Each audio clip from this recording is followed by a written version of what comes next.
सकते हैं बिंदु और चंद्र बिंदु, ये दोनों चीजें लगाकर अनुनासिक का लेखन किया जाता है। अब समस्या ये आती है कि चंद्र बिंदु कहाँ लगाएं और बिंदु कहाँ लगाएं। तो इसके लिए जिन स्वरों की शिरोरेखा के ऊपर खाली स्थान रहता है, यानी कि कोई मात्रा आप लगाई और उसके ऊपर खाली स्थान आ रहा है, जैसे बड़े या की मात्रा हुई तो उसकी मात्रा कहाँ लग रही है, जो हमारा लेटर है यानी जो हमारा वर्ड है उसके बगल में लग रही है, तो ऊपर खाली स्थान है।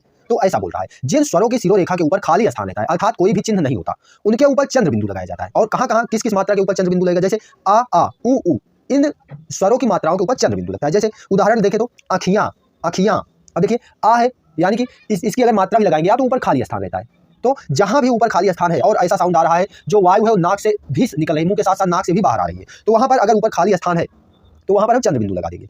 और जिनके ऊपर खाली स्थान नहीं होता अर्थात मात्रा का अंश मौजूद होता है यानी कि उसके ऊपर मात्रा लगती है, जैसे ई ए आई ओ आओ, जब ये मात्राएं हैं तो वहां हम बिंदु लगाकर इसको डिनोट करते हैं। जैसे इसका उदाहरण देखिए आप सिंघाड़ा, अब देखिए सा है, सा में छोटी की मात्रा लगी हुई है, तो आप यहाँ देखते हैं यहाँ पे चंद्र बिंदु नहीं लगाएंगे, क्या लगाएंगे, सिर्फ एक बिंदु से काम चला देंगे। अगला देखिए हिंडोला, अब देखिए हा पे छोटी मात्रा और बिंदु लगा दिए और फिर उसके बाद पूरा हो गया हिंडोला। ईट, अब देखिए बड़ी है ना, यहाँ पे ऊपर मात्रा है तो यहाँ पर बिंदु लगा के काम चला देंगे।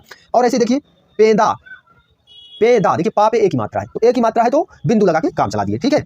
अब इसके बगल आप एक शब्द देखेंगे लिखा है एज पेज, तो यहाँ देख रहे हैं आप ए के ऊपर चंद्र बिंदु लगा हुआ है, जबकि यहाँ रूल में बताया कि ए आई के साथ क्या लगाते हैं, सिर्फ बिंदु लगाते हैं। लेकिन जब हम ए लिख रहे हैं तो ऊपर खाली स्थान है और जब ऊपर खाली स्थान आता है तो हम चंद्र बिंदु लगाते हैं। आगे आपको ये भी चीज बताई जाएगी, लेकिन इससे पहले कुछ उदाहरण है जो चंद्र बिंदु वाले के बच गए थे उसको देख लेते हैं। जैसे अखियां देखा था हमने, तो आ आया है तो ऊपर खाली स्थान है तो चंद्र बिंदु लगा देंगे। अंगोछा आ आया है ऊपर खाली स्थान है चंद्र बिंदु लगा देंगे। आंधी बड़ा है ऊपर खाली स्थान है तो चंद्र बिंदु लगा देंगे। उंगली उंगली, अब देखिए उंगली मुंह से आवाज आई, लेकिन अब उंगली अब मुंह और नाक दोनों से आवाज आई, यहाँ पर क्या कर रहे हैं ऊपर खाली स्थान है तो चंद्र बिंदु लगा दिए। तो इस तरीके से मुझे लगता है क्लियर हुआ होगा।